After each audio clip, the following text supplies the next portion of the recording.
What's up, guys? Welcome back to the channel. Glad you all could be with us today. We're going to be talking a little bit more today about the Ram 2500 Laramie. So I've been having this truck maybe a little over 2 months now. I've got about 8,300 miles on it. Definitely some pros and cons about this truck. So just a little bit of a backstory. I actually got this truck kind of on an impulse buy. I knew I wanted a diesel because I'd be pulling my big dump trailer here, and I just got this dump trailer not too long ago, a little while after I got the truck, but needed something to pull it. And I was really in the market for a F250 or F350, which I was told that, due to COVID and everything, there was a shortage of these trucks due to the semiconductors shortage. Some of you may know, but they had literally thousands of trucks stacked up in these parking lots just waiting for these semiconductors. But I pulled into a Ram dealership, saw 6 of them on the lot. I left that day without a truck and then came back the next day and there was only 3 left. So kind of put a little bit of a scarcity mindset in my head where it's like, okay, I definitely need to get something because things are about to ramp up, especially with me getting that dump trailer. And now we just went through Hurricane Ida. I'm in Louisiana, in Gonzales. We didn't get hit that bad with Ida, but definitely some areas surrounding us got hammered pretty hard, and we've been helping with the cleanup efforts around there. So just to go over the truck a little bit, does have the turbo diesel, the Cummins. Let's see, of course, like I said, absolutely beautiful truck. Just a little bit of a walk around. Don't mind my messing all back there, but I do have the gooseneck hitch. Okay, and some of this back here, you're gonna see why some of this is back here. Not the trash bag, but definitely my toolbox and my little grabber and gloves. We're gonna go into the inside of the truck. I do like the styling, the outside of the truck. It is really nice. I am a fan of it. I am more of a fan of the 250s and 350s though, gotta say, which, we'll get to why I won't be keeping this truck. But interior is extremely nice. All of the stitching is just beautiful. Extremely comfortable seats. I don't have anything bad to say about the seating at all. The stitching is beautiful up here. Just all the attention to detail really is nice. The little Laramie placard up there. I did go with the smaller screen just because I didn't really need the bigger screen, and I was hearing a few people having issues with their screens, just being unresponsive to touch and that type of thing. But we're gonna go ahead and jump in. Yeah, so overall the design pretty similar to what I had before with as far as controls go that I had with my F-150. I had a F-150 Lariat before this, 2016. So, I'm kind of used to the hand controls and all here. One thing's odd to me is this gear limit buttons here. If you press this once, it'll show all your gears in the instrument cluster, and you can kind of drop some of them out if you're not using them. Say if you've got a load and you don't want to be in 6th gear with it, you'd rather be in 5th, maybe 4th, you can lock those gears out and keep your truck from shifting into the higher gears, so you got that power on demand. 2-wheel drive, 4-wheel drive, that whole button setup here, trailer brake controllers. This is all actually LED lighting that pulls up whenever you turn the truck on.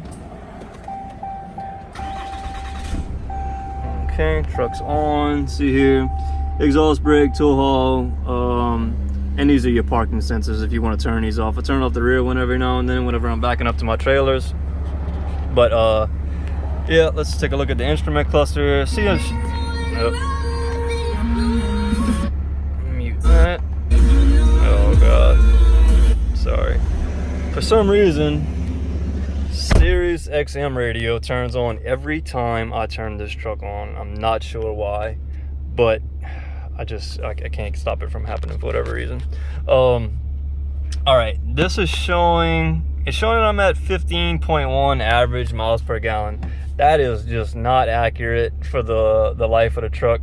For some reason, this truck really loves to regenerate, or however it's regen those numbers extremely quickly.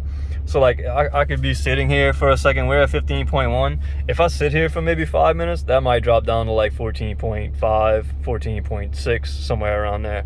So it is extremely fast with the regen process. I remember my F-150, you know, I had it set up to where it was just the average, it showed my average miles per gallon for the life of the vehicle. I want to say, as long as I didn't reset it, it would just keep going. But okay, so we've got some storage here.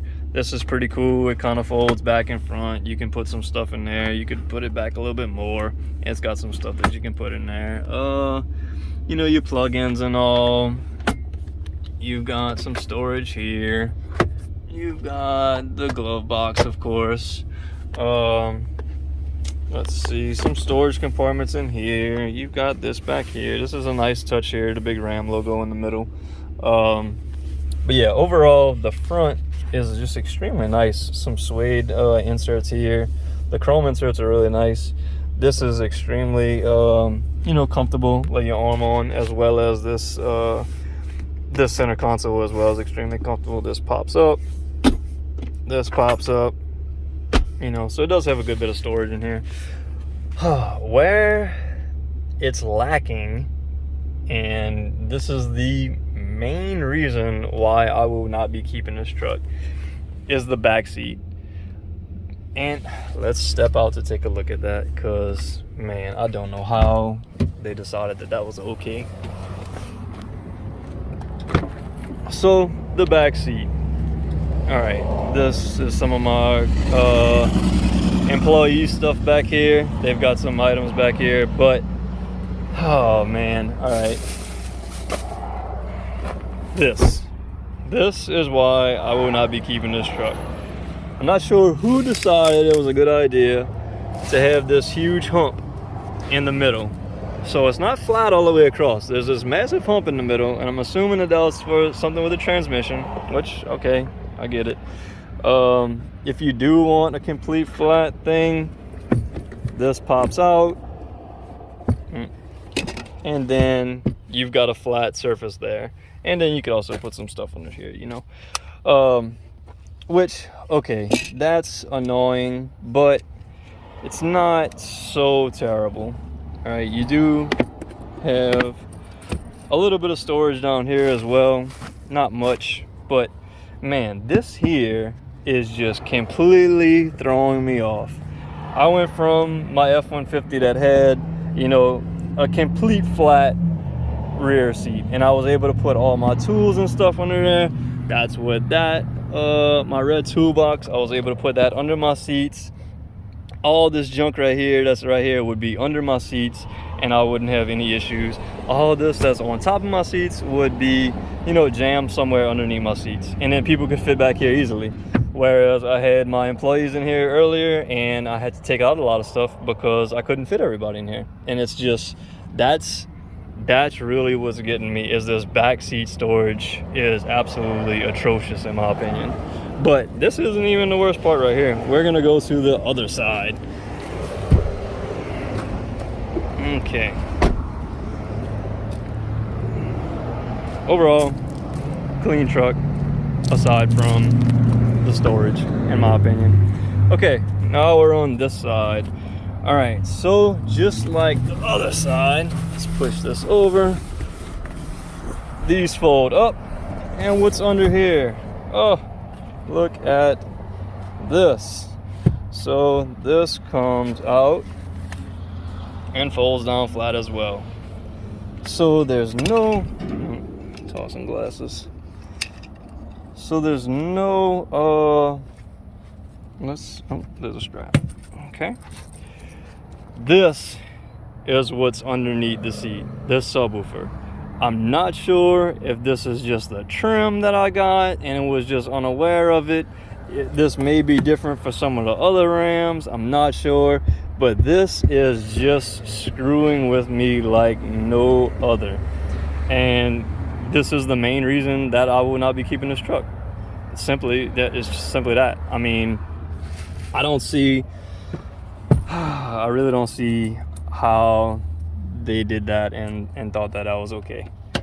But I mean, I guess it's really on me because I didn't do my research and look through and think about that type of thing before I bought this truck.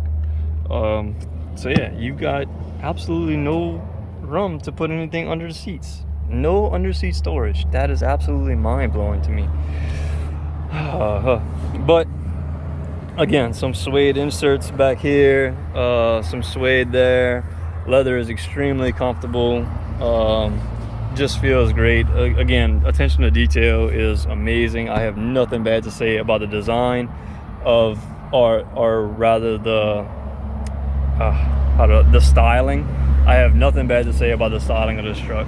It is extremely beautiful, extremely, well, not so functional with the backseat storage, but you know, plug-ins here, the vents and all. We have carbon fiber, some spots, carbon fiber there, some carbon fiber along the dash right there. But yeah, that's the truck. Some pros and cons. So overall, pros and cons. Pro would be the power, the styling, yeah, power and styling. That's really all I give it. The stereo system, of course, with the sub underneath there, might as well give that a pro. Not a huge fan of the mirrors. Mirrors are okay, but not a great fan. And if you want some more visibility when you're towing, you can flip those out. I'm not a fan of how they look whenever they are out like that. They just look so far out there. It's odd to me, and also it's kind of in my way whenever I'm towing and I'm looking. It's kind of a blind spot, so it's not something that I'm really happy with. But other than that, I will be having this truck for, you know, who knows how much longer, but I am actively searching for another one. But for now, yeah, this is what we've got, and it's been, you know, it's handling the jobs that I've been throwing at it.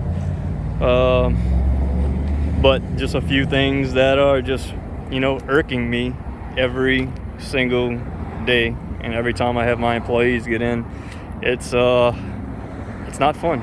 I've got to say that it hasn't been fun. And I'm somebody who loves vehicles. Like, I'm a big vehicle person. I've had probably 6 or 7 vehicles within the last 10 years, and I'm somebody who just likes vehicles. And I loved my F-150, my 16 F-150 I had before this, and I just don't love this truck. I don't like this truck. And it's simply for the fact that it's irking me with that backseat. I'm attributing all my irks of this truck to the backseat.